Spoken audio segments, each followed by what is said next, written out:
This is Aling Piling, the Mapiling, another intro.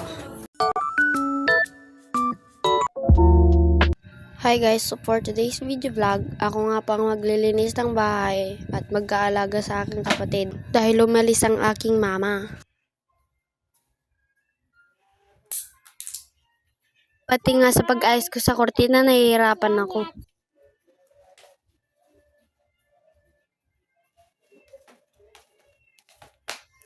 Diyan nga po pala ipapas forward ko na dahil ang bagal kong kumilos dyan. Sumasabay pa po yung ading ko kasi inaalagaan ko. Pinaalis ko po muna siya dyan. Tas naglinis na ako malamang. At nakakalat nga dyan yung mga charger kaya pinulot ko. Maglilinis nga, di ba?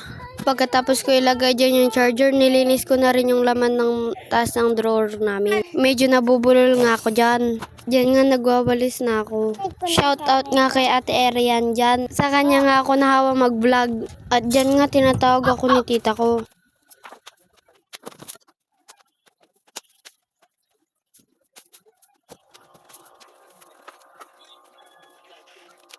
At ng mga oras nga na yan ay nagugutom ako. Sakto ay sinama na po nila yung ading ko. Kaya naisipan ko magluto ng fries. Gutom na nga rin po kasi ako dyan tapos wala pa silang iniwan na pera. Diyan nga pa ay binalatan ko na. Nakita nyo nga po na nakapass forward. So, pinas forward ko. Dito nga ay nakasar nila ako dahil nag-voice record ako, nag-iingay sila. Sa mga oras na yan ay gutom na ako. Kaya minamadali ko ng balatan. Dito nga pala, nandito yung pinsan kong si Ara. Hello! Bakit? Ayaw niya nga magsalita dyan. Pero pag nag-voice record na ako, ang ingay niya. Katawa nga po siya dito. Hindi kayo dito. Hindi ko nga naintindihan yung sinabi niya. Gala-gala siya. Ang cute nga pa ng boses niya. Tawa ka din.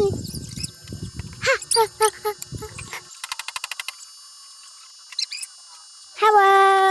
Hello daw guys. Yung pagluluto na daan sa tawanan. Wala na nga akong masabi kaya tatahimik na lang. Diyan nga ay niluluto ko na. Ano bang gagawin sa fries? Diba iluluto? Malamang iluluto. Para na naman siyang tanga, kinakausap na naman yung sarili. Shout out din po dyan kay Basunday niyang vlogger. Nahawa din po ako sa pagbablog niya. Dito nga ay niluluto ko na. Dito nga po ay tapos ko ng iluto kaya ihahahon ko na. Ihahahon. Bulol yarn. Di mabanggit yarn.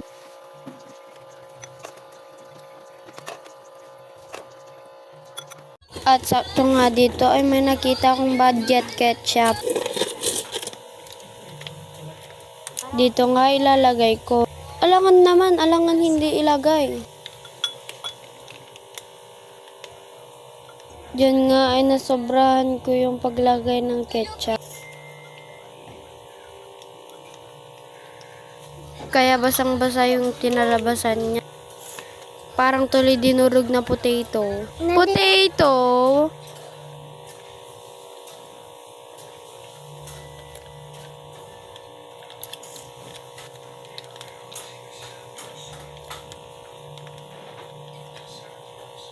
At naisipan ko pong magtimpla ng gatas para may mainom ako. Kasi parang masusuka ako dun sa potato.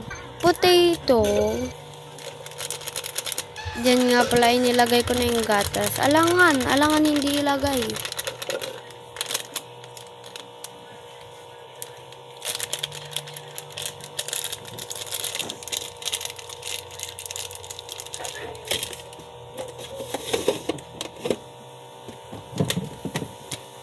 At dyan nga po ay maglalagay na ako ng asukal para mas lalong tumamis. Buti pa yung asukal matamis. Eh yung pagmamahal niya sa'yo matamis ba?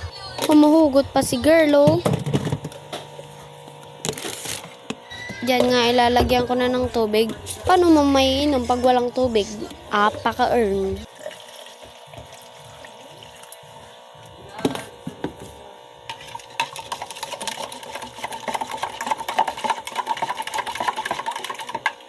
At tinikman ko nga dyan kung sakto lang yung pagkatimpla ko.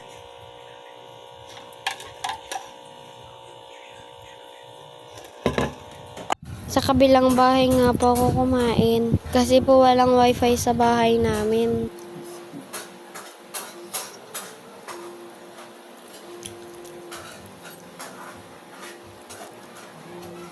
Diyan nga po ay goods lang, pero nauuta ako. Ang ingay po dito ni Ara.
Dito nga po ay yung gatas lang yung naubos ko. Bye guys! Bye!